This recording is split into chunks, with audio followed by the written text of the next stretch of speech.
চিন্তা করি যে আমার ছেলেটা যেন আব্দুল কাদের জেলানি হয়, কিন্তু আমি নিজে আবু জেহেল হয়ে বসে আছি। এরকম পিতা আছে না নাই? তাহলে আপনি নিজেই আপনি আব্দুল কাদের জিলানির বাবার মতো তো আগে আপনাকে হওয়া লাগবে, তারপরে না আপনি আশা করবেন ছেলে যেন আব্দুল কাদের জিলানি হয়। আপনি নিজেই নামাজ পড়েন না 5 ওয়াক্ত, ছেলে জুমার দিন কেন আসবে? ছেলে জুমার দিন কেন আসবে? আসবে না। এই ছেলেই কাল কিয়ামতের দিন জাহান্নামে যাওয়ার কারণ হয়ে দাঁড়াবে। এই ছেলেরাই কাল কিয়ামতের দিন জাহান্নামে যাওয়ার পূর্বে বলবে, আল্লাহ আমার বাবা মা কোথায়? বলবে তারা কাল কিয়ামতের দিন আল্লাহ তাআলাকে ডাক দিয়ে বলবে, রব্বুল আলামিন, রব্বানা, হে আমার রব, আরিনাল লাযাইনি আযাল্লানা মিনাল জিন্নি ওয়াল ইনস, হে আমাদের রব, আমাদের পিতামাতা, আমাদের আত্মীয় স্বজন, পাড়া প্রতিবেশী তারা কোথায়? জিনের মধ্য থেকে, ইনসানের মধ্য থেকে যারা আমাদেরকে পথভ্রষ্ট করেছে তারা কোথায়? তাদেরকে নিয়ে আসুন। নিয়ে আসলে ফুলের মালা আপনার গলায় পরায় দিবে নাকি? পরায় দিবে?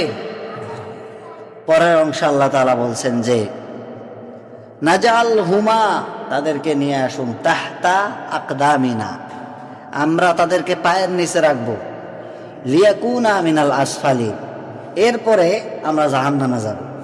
তার আগে আমরা জাহান্নামে যাইতে নারাজ, আমরা তার আগে জাহান্নামে যেতে চাই না। আল্লাহ, আমরা মুসলমানের ঘরে জন্মগ্রহণ করেছি, নীতি নৈতিকতা যেভাবে শিক্ষা দেওয়া উচিত ছিল আমার পিতামাতা আমাকে দেয়নি।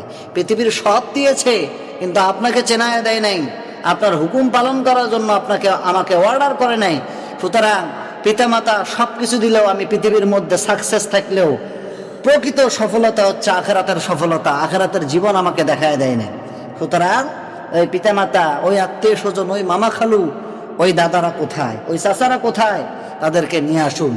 নাজালহুমা, তাদেরকে নিয়ে আসুন, তাহতা আকদামিনা, তাদেরকে পায়ের নিচে আগে রাখবো আল্লাহ, তারপরে জাহান্নামের মধ্যে যাব। সেদিন যখন আপনার এই তিল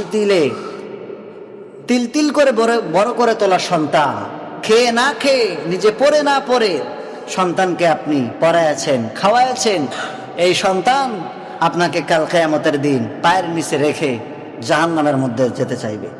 আপনি যখন বলবেন যে বাবারে, আমি তোমাকে এত কষ্ট করে লালন পালন করেছি, সেদিন কেউ কারো পরিচয় দিবে না।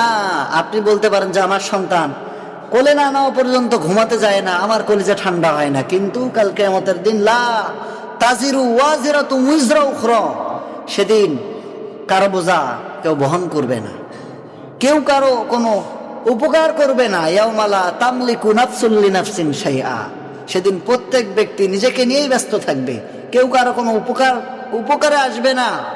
সেদিন কঠিন বিভীষিকাময় ময়দান।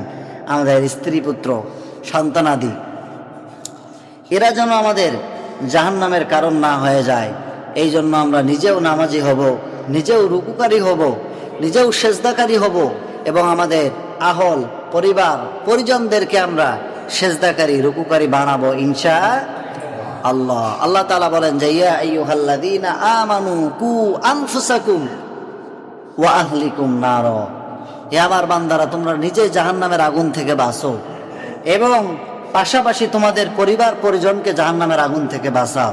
তার কারণ আপনি নিজে জাহান্নামের আগুন থেকে যদি বাঁচেন, পরিবারকে যদি না বাঁচান, তাহলে এই পরিবার আপনাকে জাহান্নামে নিয়ে যাওয়ার কারণ হয়ে যাবে।